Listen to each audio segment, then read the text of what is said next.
ഞമ്മക്കും കിട്ടി സർക്കാരിൻ്റെ ഓണക്കിറ്റ്. 500 ഉറുപ്പ്യൻ്റെ സാധനം ഇതിലുണ്ടെന്നാണ് സർക്കാർ പറയുന്നത്. നമുക്കൊന്ന് നോക്കാം എന്താ സ്ഥിതിയെന്ന്.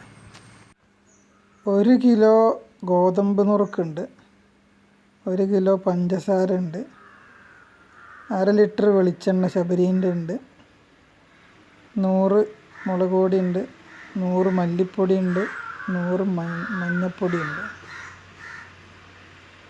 പിന്നെ ചെറുപയറുണ്ട്. ഇത് സേമിയാണ്. ചെറുപയറുണ്ട്, ഇത് 1/2 കിലോ ആണെന്ന് തോന്നുന്നുണ്ട്.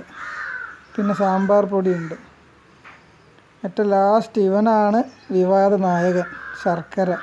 1 കിലോ ശർക്കര കർണാടക മെയ്ഡ് എന്നാണ് ഇതിൽ കാണിക്കുന്നത്. അപ്പോൾ മൊത്തത്തിൽ നോക്കുമ്പോൾ ഏകദേശം ഒരു 500 രൂപയുടെ സാധനങ്ങളൊക്കെ ഇതിലുണ്ട്. ഇതിൽ MRP വെച്ച് കൂട്ടുകയാണെങ്കിലും 500 രൂപയുടെ മുകളിൽ ഏകദേശം ഒരു 500 രൂപയുടെ സാധനങ്ങൾ ഇതിൽ കാണുന്നുണ്ട്. ഈ കൊറോണക്കാലത്തും ജനങ്ങൾക്കൊക്കെ ഉണക്കിയിട്ട് 500 ഉറുപ്പ്യൻ്റെ കൊടുക്കുക എന്ന് പറയുന്നത് ഒരു വലിയ കാര്യം തന്നെയാണ്. കണ്ടെയ്ൻമെൻറ്റ് സോൺ ആയത് കാരണം ജോലിക്ക് പോകാൻ പറ്റാത്തവരും ഒക്കെ ഒരുപാടുണ്ടാകും. അവർക്കൊക്കെ ഇതൊരു വലിയ അനുഗ്രഹമായിരിക്കും ഓണം ആഘോഷിക്കാൻ വേണ്ടിയിട്ട്.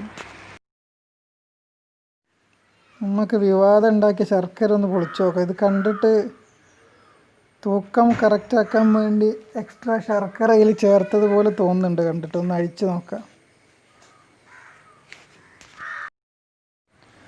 ശർക്കര കണ്ടിട്ട് ക്വാളിറ്റി കുറവുള്ളതുപോലെയൊക്കെ തോന്നുന്നുണ്ട്. കുറച്ച് പൊടി എക്സ്ട്രാ ഇതിൽ ചേർത്തിട്ടുണ്ട്, പൊടി ശർക്കര. അത് തൂക്കം കറക്റ്റാക്കാൻ വേണ്ടി ചെയ്തതാണെന്ന് തോന്നുന്നു. നമ്മുടെ സുഹൃത്തുക്കൾക്ക് പലർക്കും കിട്ടിയ ശർക്കര വളരെ മോശമായിരുന്നു. അപ്പോൾ അത് സർക്കാർ തിരിച്ചെടുക്കുന്നുണ്ടെന്ന് പറയുന്നുണ്ട്. എന്തായാലും ബാക്കി കാര്യങ്ങളൊക്കെ പക്കയാണ്. അപ്പോൾ എല്ലാവർക്കും ഹാപ്പി ഓണം.